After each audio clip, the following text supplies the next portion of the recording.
It's the badge that you've entrusted to me. On the outside, it looks much like the badges of sheriffs across this country. And I want you to know that I'm both humbled and privileged to accept it. And I know that it comes with a great deal of personal and professional accountability and responsibility to you. It's very intimidating to be in front of your bosses, talking to them. Most people in a job get to talk to one boss. I have about 4,200 bosses in this county, so it's very humbling for me. When I accepted this badge, I swore an oath. Jamie talked, she left. Where'd she go? She talked about an oath. It's an oath we take to protect and defend the Constitution of the United States. And if I could take a minute, there are some other electeds in this room tonight. And would you please stand for just a minute? Commissioner Chris Brown, Commissioner Doug Truman,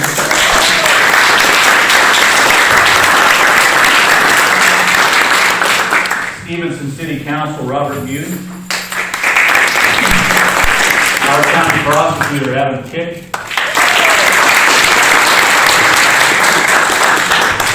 Bill Truitt, Port Commissioner. Did I miss anybody? They all took the same oath. That oath, again, to protect and defend the Constitution of the United States and the Washington State Constitution. Not parts of it, all of it. All of it. Today we find ourselves once again in a national debate about the issue of gun control. We've been there before. We've heard the fight. We've heard the arguments. We're back at it today. Like Aurora, Colorado, Clackamas, Oregon, Newtown, Connecticut. Tragedies. Criminal acts that have now spurred those who have no obligation to protect your freedoms and your liberties, and to a large extent, many who have sworn oath to do that, to react out of emotion.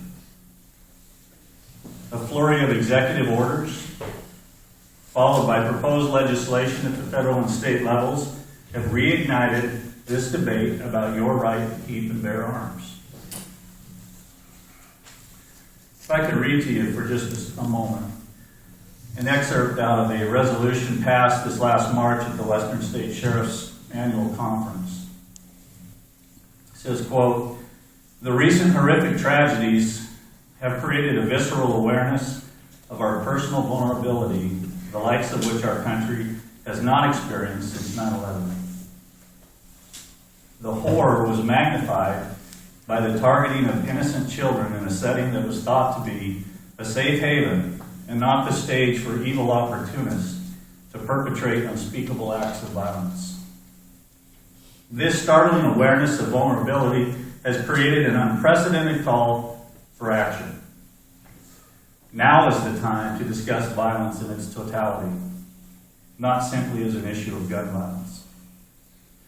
Violence is a result of the breakdown on many fronts: the eroding of our family, the involvement in gangs, the abuse and sale of illegal drugs, lack of proper mental treatment in this country,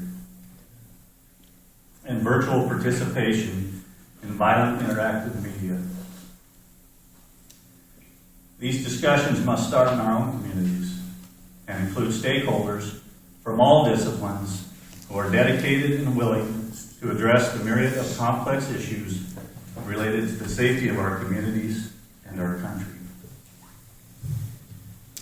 For many of our legislators, by drafting and proposing new restrictions on guns, it becomes easy to send a message to our constituents at home that we're doing something, anything, even if that something is an open and blatant violation of the very oath of office they swore to. Rather than talk about the real issue of violence, our lawmakers would rather attempt to create laws that with a stroke of a pen make criminals out of law-abiding citizens in this nation. This rush to react to violence by proposing controls on guns is ill-conceived and truly a distraction to the real problems proliferating violence in this country. I would submit to you that when emotions drive the legislative process instead of principles, no public good has ever prevailed.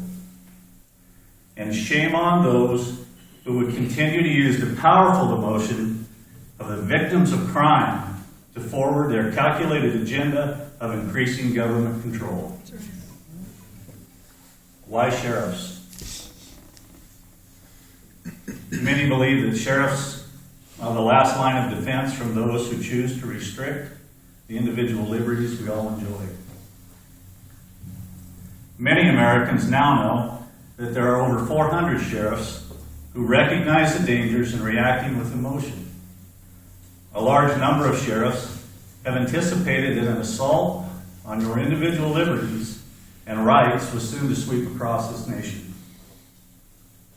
And those sheriffs also understand the rich history of the very office we serve and know that our oath of office mandates that we hold the line in preservation of your constitutional rights and your liberties. I applaud Sheriff Tim Moore of Lane County, Oregon, for being the spark that ignited this reaffirmation of sheriffs across the country to be true to their oath, to recognize and carry out their responsibility. What is occurring is a dismantling of our freedom. Some people fail to recognize it. Others simply don't care, as long as the handouts don't run out. It's not just the Second Amendment that's under attack. It's the First. It's the Fourth. It's the 10th. Name one. It's possible that this current situation could be reduced to an if and then scenario. If you feel your individual liberties and constitutional rights are of value, then it's your responsibility to stand up for them. And you should know that as your sheriff, I will stand with you.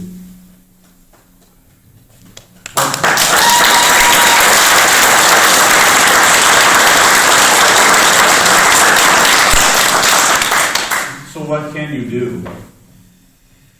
Read, relearn, re-understand, and recommit to the fundamental principles this country was founded on. They're right here. It's the Constitution.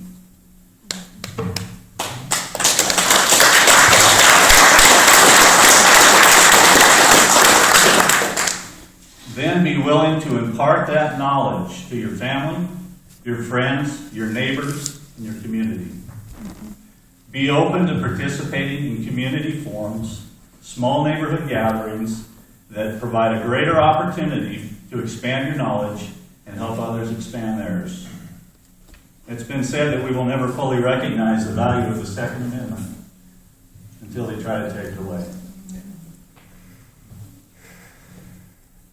For the brief moment in history that I continue to have the privilege to serve as a sheriff, your sheriff, I intend to be true to my oath. That is the solemn commitment that I adhere to each and every day that you allow me the opportunity to wear this badge. Thank you very much.